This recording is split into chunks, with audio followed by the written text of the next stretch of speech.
अस्सलाम वालेकुम दोस्तों। आज जुमा का दिन है 21 मई। सुबह के 9 बज चुके हैं। दोस्तों, मैं नीतीश सरकार, जो पलटू राम चचा के मशहूर हमारे बिहार में।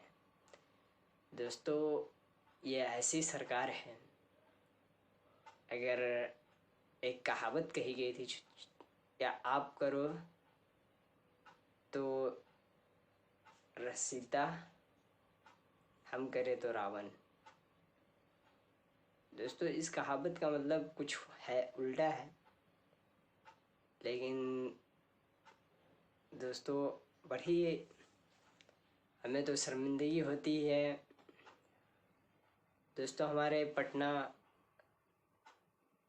आप जानते हो पटना हाई कोर्ट, दोस्तों कई दिन से बात चल रही थी ऑक्सीजन घोटाले की। दोस्तों, पटना हाई कोर्ट में ये साबित भी हुआ कि ऑक्सीजन घोटाला हुआ था। दोस्तों, इस महामारी के बीच में ऑक्सीजन घोटाला, दोस्तों हमारे आपके और कितनों के न जाने अपने इस दुनिया से रुखसत हो चुके हैं ऑक्सीजन के कारण। और ऑक्सीजन के कारण न जाने कितने और तड़प रहे होंगे हॉस्पिटलों में, कितने घर पे तड़प रहे होंगे। दोस्तों, इसका कोई ये नहीं है। लेकिन दोस्तों, पटना हाई कोर्ट ने क्या सुनाया फैसला कि आइंदा से आगे ध्यान रखा जाए, ऐसा ना हो।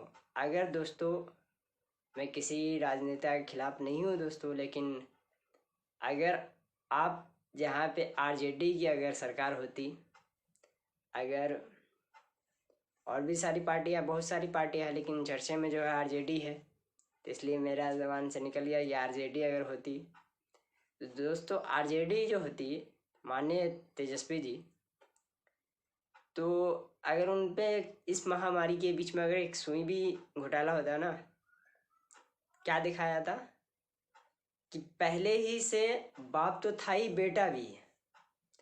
लेकिन दोस्तों, यहाँ पलटू राम चचा का ये देखो, उनकी सरकार में, उनकी ही सरकार में सब कुछ हो रहा है। माननीय मुख्यमंत्री हमारे हैं नीतीश जी, कम से कम आप तो ऐसा ना करो। हमें मालूम है कि आपके पेट में 2 दांत थी, कि क्या इसलिए हमारे बिहार को तो आप निहत्था कर दिया। आज हमारे बिहार में आपको क्या दिखेगा? हॉस्पिटल दिखेगा, या कब्रिस्तान दिखेगा, या शमशान दिखेगा। बेरोजगार तो पहले से था मेरा देश, लेकिन आप बेरोजगारी तो और बढ़ा ही रहे हो, लेकिन दावा कर रहे हो कि हम रोजगार लाएंगे। चलिए, आपकी भी उम्मीद हम देखते हैं कब तक आपके ये बात आती है, रोजगार आपके बिहार आप कब तक लाते हैं। दोस्तों, इस जो मुख्यमंत्री जी हैं, इनको ना पता है कब क्या बोलना है। अगर इनसे कोई सवाल कर लो तो ये जनता को बौखला जाते हैं। ऐसे बौखलाते हैं जैसे पत्रकार को भी गाली दे देते हैं, हमारे आम जनता को भी गाली देते हैं। आपने कई बार सुना भी होगा, आपने कई बार देखा भी होगा, ये ऐसे हैं। चलिए, खैर बहरहाल इस महामारी के बीच में वो सब बातें तो नहीं करनी चाहिए। लेकिन दोस्तों, इस महामारी के बीच में मैं बात कर रहा था ऑक्सीजन पे। दोस्तों, बिहार मेरा ऐसा एक देश है जो हर हिंदुस्तानियों को ऑक्सीजन दे सकता है। क्यों?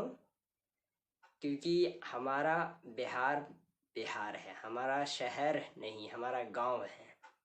हमारे गांव में आप पाइएगा, हमारे घर के पास 444 कम से कम दरख्त मिलेंगे आपको। दरख्त तो आप समझते पेड़, तो पेड़ जो होती है वो हरियाली पैदा करती है। हरियाली जो पैदा करती है तो उससे क्या होता है, ऑक्सीजन आता है। तो आप अक्सर सुने होंगे कि बड़े बुजुर्गों से कि सुबह उठा करो, सुबह की हवा बहुत अच्छी होती है। दोस्तों, मैं मानता हूँ कि हमारे बिहार में ऑक्सीजन की कमी भी नहीं है, लेकिन हमारे बिहार में फिर ऑक्सीजन का घोटालाबाज भी बहुत है। इसलिए नहीं है कमी, इसलिए घोटाले हो रहे हैं। अगर कमी होता तो घोटाले नहीं होते हैं। दोस्तों, बात तो यूं ही हो गई। अब आते हैं अहम मुद्दा पे। दोस्तों, तेजस्वी यादव, इस नाम को बहुत जाना गया, एकदम प्रचार भी होता है। आप बाखूबी जानते भी हैं, हमारे युवा नेता हैं, वो यंग नेता है और हमारे लालू जी के खासकर वो बेटे हैं, तो इसलिए इनकी बात हम करेंगे थोड़ी सी।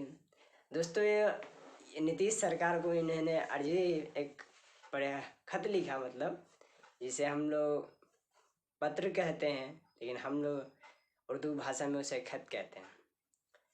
दोस्तों वो खत है किस कारण लिखा गया है दोस्तों, उसमें तेजस्वी यादव ने लिखा है कि आप मुझे इस महामारी के बीच में ऐसी इजाज़त दें जो मैं हॉस्पिटलों में जो बीमार हैं उनको दवाई और उनकी देखभाल का जिम्मेदारी कर सकूं। दोस्तों और भी बहुत सारी बातें लिखी गई है उसमें, और मतलब बिहार में शिक्षित, ये तो आप जानते ही है कितना घोटालाबाज चलता है, और शिक्षा मंत्री हमारे जो हैं वो हमेशा अपना पल्लू झाड़ लेते हैं। अभी अभी मैंने देख रहा था एक न्यूज़ पे कि शिक्षा मंत्री कह रहे हैं कि अभी जो बने हैं ये हमारे टीचर, अगर वो अपना प्रमाण पत्र नहीं जमा किए होंगे तो उनकी नौकरी जा सकती है।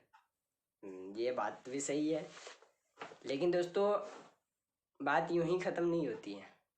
बात अगर यूं ही ख़त्म हो जाए तो दोस्तों हम आपका सहयोग नहीं मिल पाएगा, हमें आपकी सहयोग की ज़रूरत है।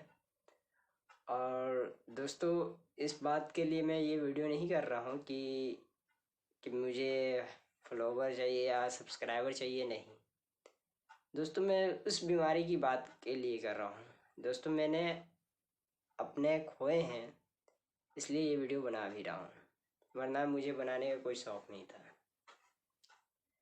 दोस्तों हमारे बिहार में ऐसे पत्रकार की भी बहुत कमी है जिसको पत्रकारी न कहिए।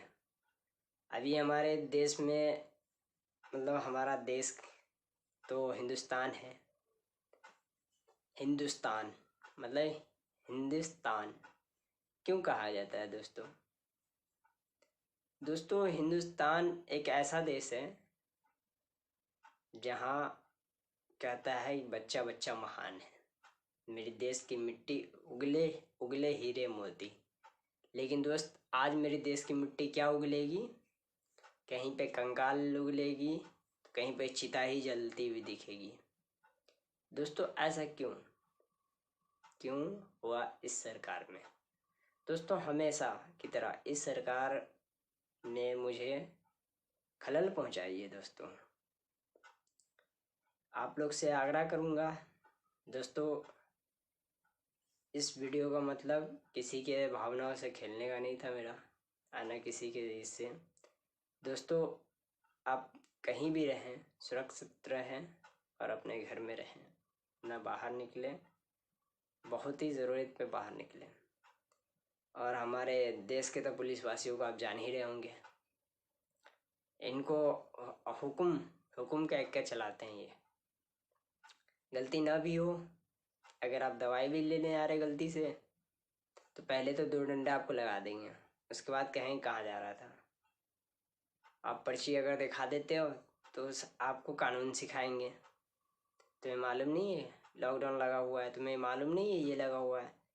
लेकिन दोस्तों हमें मालूम है कि हम पुलिस वाले का सहयोग भी करनी चाहिए, क्योंकि हमारे देश के नौजवान की रक्षा देश के हमारे करते हैं वो। और ऐसी कोरोना की महामारी के बीच में वो हमारे घर घर हमारे गांव में मतलब घूमते हैं और हम लोग की रक्षा करते हैं। और दोस्तों इसलिए मैं कहूँगा कि उन्हें भी सहयोग दें। और दोस्तों मैं पुलिस वाले से भी आग्रह करता हूँ कि बिहार में इस तरह हरकतें ना किया रहे तो बेहतर होगा। दोस्तों पुलिस वाले जो हैं काफ़ी हमारे युवाओं को बहुत, हमारे बिहार में क्या है आप कभी आइए, आप लोग हम दिखाते हैं क्या है बिहार में। दोस्तों आपको ये ऐसे आदमी मिलेंगे ना कि रोज़ कमाना है, रोज़ खाने वाले सब मिलेंगे, जिनको रोज़ कुआं खोदना है, रोज़ पीना है।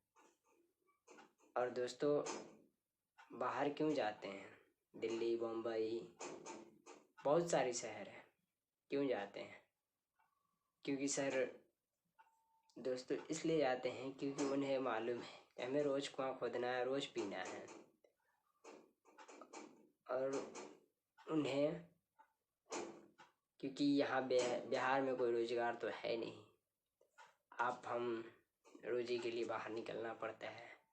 बाहर से भी जो हमारे मजदूर आने के लिए करते हैं गांव में, तो उन्हें भी पीटा जाता है, रास्ते में पैरों में मारा जाता है। लेकिन मैं उन सभी पुलिस वालों से हाथ जोड़ के निवेदन करता हूँ, पुलिस वाले से ऐसा ना करें। आपका मैं बहुत बहुत